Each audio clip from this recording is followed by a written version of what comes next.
할렐루야. 네, 이 새벽에 나오신 여러분들 환영하고 축복합니다. 우리 좌우에 또 앞뒤에 분들과 인사하시죠.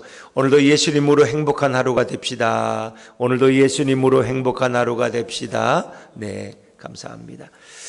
한 가지 좀 광고 말씀을 드려야 될 것 같은데, 제가 제일 걱정하는 게 이렇게 열심히 기도하시다가 또 이렇게 기도가 중단될까봐 염려가 되는데, 물론 내일 아침에 또 혹시 못 나오실 분이 계실 것 같아서 제가 미리 좀 광고를 드리려고 합니다. 사실은 제가 1년 전에 이제 개척하리라고는 전혀 생각도 못했을 때에 그 창조과학 세미나가 있어요. 이재만 선교사가 인도하는 창조과학 탐사 세미나가 이제 미국에서 있고, 또 제가 공부하는 데서 세계관 교육이 있어서 1년 전에 이미 뭐 예약을 했어요. 그렇게 하고 돈도 다 치르고 그랬는데, 이제 이렇게 중간에 또 갑자기 개척을 하고 나니까, 개척하고 나서 또 한 2주일을 또 비워야 돼요. 그러니까 그게 또 많이 걱정이 되고 근심이 되는데, 기도해도 하나님이 또 이렇게 갔다 오라고 또 말씀하시고, 또 사실 19년 동안 뭐 이렇게 쭉 목회하면서 이렇게 또 뭐 가끔은 이렇게 또 안식년도 가졌고 했지만은, 또 좀 뭔가 이렇게 좀 쉬었다가도 할 수 있는 기간 없었어요. 뭐 쉬러 가는 건 아닌데 공부하러 가는데, 그래서 제가 이제 2주일을 비워야 돼요. 그러면 당연히 이제 새벽 기도도 제가 이제 인도하기가 어렵죠. 그래서 제가 요번 주일 지난 월요일까지는 제가 인도하고, 제가 4월 30일부터 5월 17일까지 이제 한 3주간 됐는데 주일은 2번 빠지고, 그렇게 해서 이제 미국을 다녀오게 됩니다.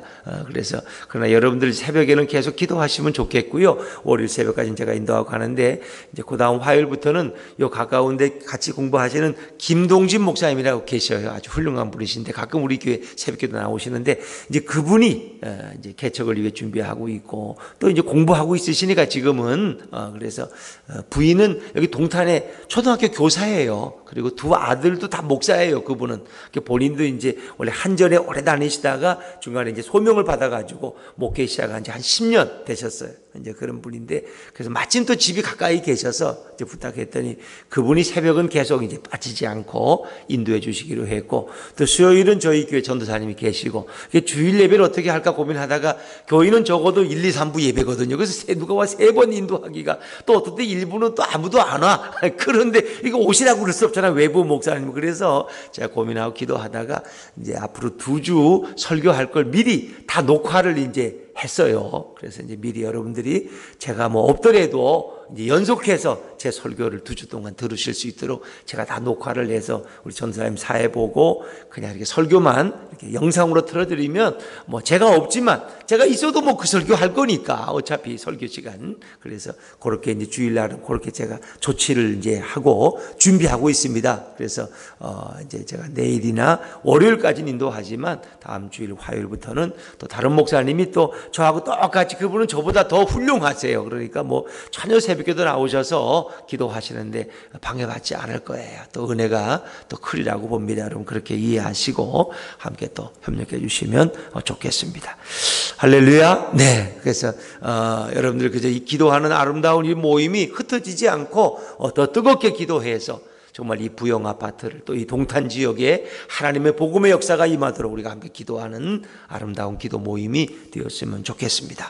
자, 이제 창세기 42장 26절부터 읽었는데, 자, 정말 우리가 어제 묵상한 말씀은 정말 드라마틱한 말씀이에요. 이렇게 요셉이 바로 앞에 서게 되고, 그리고 이제 또 형제들을 만나게 되는, 그래서 요셉이 꿈꾼 것이 드디어 성취되는, 형들이 요셉에게 와서 다 절하고, 그러나 요셉은 그들을 이미 알고 있지만 아는 채 안 하죠. 아주 엄하게 그들을 책망하고 정탐꾼으로 오히려 몰아갑니다. 그것은 요셉의 본심이 아니에요. 너무 형들이 만나고 싶고 보고 싶은데, 그래서 막 꾸짖고는 돌아와서도 자기 방에 와서 눈물을 흘리고 눈물을 닦고 다시 돌아가는 거예요. 자, 어떻게 보면 요셉이 왜 이중인격자가 아닌가? 형들 앞에서 그렇게 엄하게 하고 돌아서면도 눈물을 흘리고 이게 뭐야? 이렇게 말할 수 있죠. 그게 바로 부모의 마음이에요. 어머니가 자식을 회초리를 댈 때는 엄한 얼굴로 하지만 돌아서면은 자식이 맞은 게 내가 아픈 것 같아서 내 마음이 아파서 눈물 흘리고, 그러나 자식을 위해서 그렇게 하는 거예요. 그게 바로 아버지 하나님의 마음이에요. 때로는 우리에게 매를 때리시지만 돌아서면 우리 아버지 하나님은 눈물 흘리셔요. 내가 내 사랑하는 자를 이렇게 징계했구나. 왜? 성경에도 히브리서에 하나님은 사랑하는 자를 징계하신다 그랬어요. 그의 안으시는 아들마다 연단하시는 거예요. 그저 내 자식이 아니면 잘못되고 감옥에 가도 내버려 두지만 내 자식이기 때문에 매를 때리시고 붙들고 눈물을 흘리고 그렇게 고통당하는 거예요. 자, 그렇게 요셉이 형들을 책망하고 정탐꾼들을 몰아갈 때 결국 그들이 뭐가 생각나요? 죄가 생각나는 거예요. 13년 전에 그들이 지은 죄, 동생을 팔아버렸는데 그 동생이 17살짜리가 형들이 죽이려고 그러니까 얼마나 애걸복걸 하면서 형님들 제발 한 번만 봐달라고, 내가 이제는 절대 고자질 안 하겠다고, 내가 이제 형님들한테 인사도 잘하겠다고, 내가 절대 채색 옷은 안 입겠다고 하면서 얼마나 애걸복걸했어요. 그러나 형님들은 냉정하게 그를 팔아버리고 말았어요. 죽이지 않은 것도 다행이죠. 그런데 그게 생각나는 거예요. 우리가 너무 냉정했구나. 우리가 너무 잘못했어. 그러면서 우리가 이 핏값을 지금 이 죄값을 치르고 있다고 루벤은 이야기하는 것입니다. 그러나 요셉은 그들에게 기회를 주지 않고 계속 몰아붙입니다. 이제 너희 9명은 양식을 가지고 가서 너희 가족을 구휼하고 이 시므온만 여기 남겨뒀는데 베냐민을 막내 동생을 데리고 와야 내가 너희가 정탐꾼이 아니라는 것을 내가 믿어주겠다. 그러니까 형제들이 어쩔 수 없이 식량을 끌고 시므온은 남겨두고 그리고 아버지 집으로 돌아오는 거예요. 그 마음이 얼마나 힘들었겠어요. 아버지에게 또 뭐라고 말씀할까? 그래서 그들이 아버지에게 와서 있는 그대로 이야기를 쭉 합니다. 그들이 야곱의 반응이 이게 너무너무 놀라운 거예요. 어찌하여 내 생에 이런 일이 있느냐 말이에요. 너희들이 내 아들 요셉도 잃게 하더니 이제는 시므온도 베냐민까지 끌고 가서 죽이려고 하느냐 하면서 야곱은 매우 부정적으로 반응을 하는 것입니다. 자, 그런데 오늘 이 아들들의 반응을 한번 보세요. 어느 날 주막집에 와서 이제 쉬면서 이 곡식 자루를 풀어보았더니 세상에 거기에 우리가 돈을 지른 것이 그대로 자루에 다 들어있는 거예요. 깜짝 놀랐어요. 이 요셉이란 이 국무총리가 이제 우리를 도둑으로 몰려고 누명을 씌우려고 하는구나 하면서 그들의 고백을 한번 들어보세요. 자, 우리 27절 28절 말씀, 27절 28절입니다 시작. 한 사람이 여관에서 나귀에게 먹이를 주려고 자루를 풀고 본즉 그가 그 형제에게 말하되 내 돈을 도로 넣었도다. 보라, 자루 속에 있도다. 이에 그들이 혼이 나서 떨며 서로 돌아보며 말하되 하나님이 어찌하여 이런 일을 우리에게 행하셨는가 하고. 아멘. 누가 이런 일을 행하셨어요? 하나님. 아니, 하나님이 어찌하여 우리를 이렇게 대하시는, 우리에게 이런 억울한 누명을 씌우려고 하는가? 하나님이. 자, 그들의 생애 속에 누가 들어오기 시작했어요? 하나님이 들어오기 시작했어요. 하나님이 생각나기 시작했어요. 왜? 그들은 13년 동안 동생을 그렇게 팔아버리고 아마 잊어버렸는지도 몰라. 아니, 일부러 잊으려고 노력했을 거예요. 그래도 엄마는 달라도 아버지는 한 분인데 이복 동생이 있지만 그 동생을 팔아버린 그들, 그것도 많이 받지도 못해서 노예 한 사람의 몸값 은 20냥, 밖에 나가서 그저 어디 술집에 가서 술 한잔 먹고 나면 다 치를 그 돈, 노예 한 사람의 품삯, 한 사람의 매매 가격, 그 은 20냥에 팔아버린 그들이 마음이 편하겠어요? 그러니까 아마 그걸 잊으려고 술도 먹고 몸부림치고 했을 거예요. 근데 어느 정도 이제 잊어버린 것 같은데 오늘 이 국무총리를 만나니까 또 생각이 나는 거예요. 아이고, 그것 때문에 우리가 이 어려움을 당하는구나. 이 사람이 우리를 간첩으로 스파이로 몰고 있잖아. 왜 이런 일이 우리에게 있는 거지? 우리가 동생을 팔아먹었는데 잘 될 리가 없지. 어떻게 그 동생에게 그런 악한 일을 행하고 어떻게 복받기를 바라겠어요? 여러분, 복받기를 바라겠어요.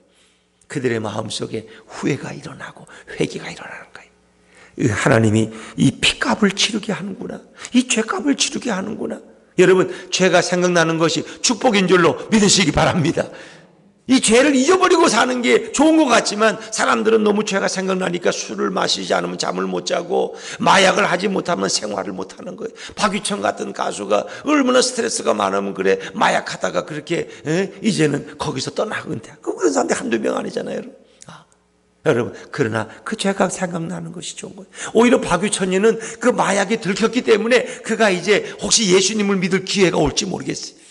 예전에 그 온누리 교회에 있는 누구 장로인가 그분들, 그 대학 가요제들이 그 인기 끌고 막 마약하고 대마초죠, 그때는. 그러다가 다 감옥에 가서 몇 년 살았어요. 근데 그게 그분들에겐 축복이었어. 왜 신앙생활 제대로 안 했는데 감옥에 가서 정말 회개하고 깨닫고 내 예수를 바로 믿게 되고 다 장로님이 되고 그 축복이에요. 그때 그거 안 걸렸으면 그분들 다 지옥 갔어요. 노래나 부르고 예쁜 여자나 보면 탐하고 마약이나 하고 그러다가 다 지옥 갈 사람들. 근데 그분들이 감옥에 가가지고 대마초로 걸려가지고 감옥에서 예수 믿고 변화되어지고 교회 집사님 장로님이 되고 이제는 간증하러 다니고 말이에요. 이 참 놀라운 거예요. 그러니까 어찌 보면 그 걸리는 게 잘 된 거야. 걸리는 게. 아이고 운이 없어. 재수가 없어서 이게. 아이고 오늘도 교통법규 또 걸렸네. 이게 또 전 좀 미안하지만 뭐 가끔 성격이 급해서 좀 과속할 때가 좀 있긴 있어요. 그래서 가끔씩 잊어버릴만 하면 한 장씩 날아오는데, 동탄에 오니까 세상에 하루 두 장이 날아와, 두 장이. 난 동탄은 또 이런 데인지 몰랐어. 서울에서는 안 걸리는데, 여기는 막 그냥 60km 이상 달리면 다 찍어. 그리고 신호등이 워낙 길어. 그래서 어느 날 한 주간에 3장을 받았어. 그래서 제가 그걸 벽에다 다 걸어놨어. 너무 아까워서 4만원짜리 2개, 7만원짜리 하나. 과속. 그것도 꼭 서울 왔다 갔다 할 때는 꼭 서울에 가다 보면 안양에서 내리막길이 있는데 꼭 거기서만 2번 걸렸더라고. 또 그것도. 이야. 그래서 제가 그걸 잊지 않으려고 벽에다 붙여놨어. 돈은 보냈지만은. 왜? 이게 이렇게 해야지 더 큰 사고를 막을 수 있으니까 이것도 돈이 아까운 게 아니라 축복이구나. 어찌 보면 그것이 전화위복이 되는 거예요. 형제들이 이제 죄가 생각나는 게 복 중에 복이에요. 하나님이 그들의 인생에 개입하기 시작했습니다. 하나님이 역사하기 시작했어요. 어찌하여 하나님이 우리에게 이렇게 대하시는가? 이렇게 대하시는가? 우리 인생을 주관하시는 분은 여호와 하나님인 줄로 믿습니다. 저희 아내와 제가 이렇게 개척을 위해서 기도할 때 작년 연말에 이렇게 늘 기도하면 이제 새벽에도 말씀을 이렇게 새벽기도 인도할 때 늘 하나님이 제게 그때 이사야서를 강의하고 있었는데 새벽에 그 이사야서를 통해서 좀 말씀을 주셨어요. 저희 아내도 밤에 가서 또 기도하고 오면은 어떻게 하나님이 그 말씀을 주셨는데 당신하고 나하고 그 말씀을 똑같이 주셨다고 그렇게 고백하는 거예요. 자기도 이렇게 기도하는데 하나님이 그러는 거예요. 야, 왜 걱정하냐? 누가 개척하냐? 네가 개척하냐? 내가 개척교회는 내가 이끌어가는 거야. 내가 세우는 거지 너가 세우는 게 아니야. 왜 너가 걱정하냐? 이런 말씀을 자꾸 준다는 거예요. 그래서 제가 밥 먹으면서 오늘 이사야 40장 말씀이 그런 말씀이에요. 누가 이 세상을 창조했느냐? 누가 저 갈대아에서 고레스를 이끌어 왔느냐? 누가 예루살렘 성을 망하게 했느냐? 누가 너희를 구원했느냐? 이 누가라는 말이 계속 나오는데 그랬더니 이 사람이 박수를 치면서 맞아 내가 기도하는데 하나님이 그 말씀인데 난 그게 어디 있는지 말씀을 모르겠는데 당신 말을 들으니까 그게 이사야서 말씀이구만요. 그래. 제가 이사야 40장 12절 읽어왔습니다. 누가 손바닥으로 바닷물을 헤아렸으며 뺨으로 하늘을 쟀으며 땅의 티끌을 담아 보았느냐. 뭐 이런 말씀. 또 40장 20절을 보면 너희는 눈을 높이 들어 누가 이 모든 것을 창조하였나 보라. 그러니까 창조주 하나님을 고백하는 누가 온 우주 만상을 만들었느냐. 하나님이 하셨다는 거예요. 하나님이 창조하신 세상, 하나님이 끌어가신 세상이면 누가 왜 걱정하냐는 거예요. 창조하신 하나님, 모든 물질의 주인 되신 하나님이 끌어가시는데 이스라엘이 이렇게 예루살렘 성이 망하고 바벨론이 와서 그들을 멸망시키고 그들을 포로로 끌고 가잖아요. 느부갓네살을 일으키고 고레스 왕을 통해서 그들을 또 다시 돌려보내잖아요. 누가 그들을 진멸시켰고 누가 그들을 해방시켰느냐? 누가 했느냐? 고레스가 한 게 아니라 하나님이 하셨다는 하나님. 이사야 41장 2절에 보니까 누가 동방에서 사람을 일깨워서 공의로 그를 불러 자기 발 앞에 이르게 하였느냐? 41장 4절에 보니까 이 일을 누가 행하였느냐? 누가 이루었느냐? 누가 처음부터 만대를 불러내었느냐? 나 여호와라. 처음에도 나요 나중 있을 자에게도 내가 곧 그니라. 바로 그 일을 하신 분은 하나님이라는 거예요. 내가 우리 부부가 개척하는 것 같지만 아니에요. 하나님이 그 일을 하셨다는 거예요. 이렇게 새벽 기도가 이렇게 여러분들이 열심히 나오기 전에 맨날 집사람하고 나하고 둘이 드리고 어쩌다가 저 기둥 옆에 앉은 또 집사님 한 분 계시는데 요즘은 뭐 바쁜지 못 나오시는데 그분이 그저 한 분 와가지고 또 이렇게 마주보고 어떤 날 집사람이야 뭐 힘들어 못 나오면 그분하고 나하고 둘이 또 어떤 날은 장 집사님 혼자 나와가지고 둘이 또 어떤 날은 저 김정혜 권사님하고 여기 이미경 집사님 두 분이 나와가지고 또 이렇게 둘이 할 때도 있고 저 늘 그랬단 말이에요. 그러니까 저분들이 나오다가 또 못 적어서 안 나오고 왜 나가보니까 어느 날은 사모님도 안 나오고 목사님하고 둘이 마주보고 하니까 얼굴도 못 들겠고 이게 힘든 거예요. 그런데 우리 송기재 집사님 여기 윤하옥 집사님 부부가 이렇게 등록하고 새벽기도 나오면서 이렇게 또 여러분들이 꾸준히 나오니까 얼마나 감사해요. 저기 또 이렇게 가끔 산책하시는 안수 집사님 부부도 이렇게 또 빠지지 않고 열심히 나오시고, 예? 그러니까 이게 누가 했느냐는 거예요. 누가. 여러분들을 뭐 새벽기도 나오라고 내가 언제가 전도를 했어요. 얼굴을 만나고, 예? 우리 김정현 권사님 새벽기도 열심히 나오세요. 내가 부탁을 했어요. 하나님이 그렇게 보내셨어요. 누가 이 일을 했느냐? 하나님이. 내가 했다는 거예요. 내가. 지금까지 인도하신 분이 여호와 하나님이라면 앞으로의 갈 길도 여호와께서 인도할 줄로 믿습니다. 우리도 그런 생각이 들어요. 인간적인 생각이 저도 들 때가 있어요. 지금까지 어떻게 목회 한 35년은 그래도 굶지 않고 잘해오고 자식들 키워서 다 대학 보내고 장가 보냈는데 이제 앞으로 노후에 굶어 죽는 거 아니야 이거? 이 개척했다가 이거 어떻게 감당하려고 이 동탄 이 전도하기도 힘든데 예를 들면 말이에요. 이런 생각이 나다가도 하나님이 누가 지금까지 너를 인도했느냐? 너가 태어나서 62년 동안 너 굶은 적이 있느냐? 굶은 적이 있느냐? 남의 집에 가서 동냥해 본 적이 있느냐? 없는데요. 너 차비가 없어가지고 차를 못 타고 걸어간 적 있느냐? 없는데요. 그건 누가 했느냐? 내가 너의 필요를 채워주죠. 내가 너의 아버지가 그렇게 가난하지 않아도 시골에서 그래도 우체국장을 지내셔서 제가 굶지 않고 살아가고 팔형제가 있어서 학교 가도 그래도 남한테 맞지 않고 참 칠남매가 있어서 위에 형들이 많으니까. 그 누가 그렇게 했느냐? 하나님이 그렇게 하셨다. 그러면 앞으로 너의 가는 인생길, 너의 노년의 삶도 내가 인도하지 않겠느냐? 왜 먹을 거, 왜 입을 것 때문에 걱정하느냐? 그런 거예요. 지금까지 인도하신 하나님이라면 왜 내가 너를 그냥 방치하겠느냐? 누가 일을 했느냐? 하는 거죠. 자, 여러분 오늘 이 요셉이 당한 일이나 형제들이 당한 일, 야곱이 당하는 일은 뭐예요? 예수님의 관점으로 봐야 돼요. 하나님의 관점으로 봐야 돼요. 그래서 이제 보면 아버지 야곱이 볼 때는 이제 요셉도 잃어버렸다. 그러나 요셉을 잃어버린 게 하나님은 그 미래를 위해서 그가 국무총리가 되도록 미리 준비하는 거예요. 이스라엘 백성을 다 애굽으로 데려가려고 미리 요셉이 먼저 가서 준비시키는 거예요. 나중에 요셉이 그런 고백하잖아요. 하나님이 당신들보다 나를 먼저 여기 보내셨습니다. 보내신 분은 바로 하나님입니다. 당신들이 아닙니다. 형들이 바라보는 게 아니라 하나님이 요셉을 먼저 보낸 거예요. 형들이여 걱정하지 마십시오. 마음 아파하지 마십시오. 그건 하나님이 저를 먼저 보내신 겁니다. 제가 와서 준비하도록. 지금 야곱의 입장에서 보면은 요셉을 먼저 데려가신 분도 하나님이요. 또 시므온을 남겨두신 분도 하나님이요. 또 베냐민을 데리고 가겠다고 하는 분도 하나님이요. 베냐민을 이번에 데리고 가야지 요셉과 만나게 되고 극적인 화해가 이루어지고 이제 아버지를 모시러 왕의 수레를 끌고 다시 가나안까지 올 거예요. 온 형제들이 여러분. 그런데 야곱은 그걸 몰라서 어찌 보면 야곱이 이렇게 믿음이 없는지 몰라. 야곱이 정말 이 믿음의 가문 12지파의 족장이 되는 야곱의 모습을 보세요. 그걸 얼마나 두려워합니까? 자, 그러면서 그의 탄식과 원망을 보세요. 36절 하면 36절에 시작. 그들의 아버지 야곱이 그들에게 이르되 너희가 나에게 내 자식들을 잃게 하도다. 요셉도 없어졌고 시므온도 없어졌거늘 베냐민을 또 빼앗아 가고자 하니 이는 다 나를 해롭게 함이로다. 이건 완전 인간적인 눈으로 세상에 너희님들이 네 형제님들이 작당을 해가지고 요셉도 죽여버렸고 베냐민도 데려가 또 죽이려고 하는 거지 이놈들아 하면서 아들들을 한없이 원망해. 또 38절 말씀 38절 같이 읽죠. 시작. 이 야곱이 이르되 내 아들은 너희와 함께 내려가지 못하리니 그의 형은 죽고 그만 남았음이라. 만일 너희가 가는 길에서 재난이 그에게 미치면 스올로 내려가게 함이 되리라. 아멘. 야곱은 스스로 자신의 인생을 저주하는 거예요.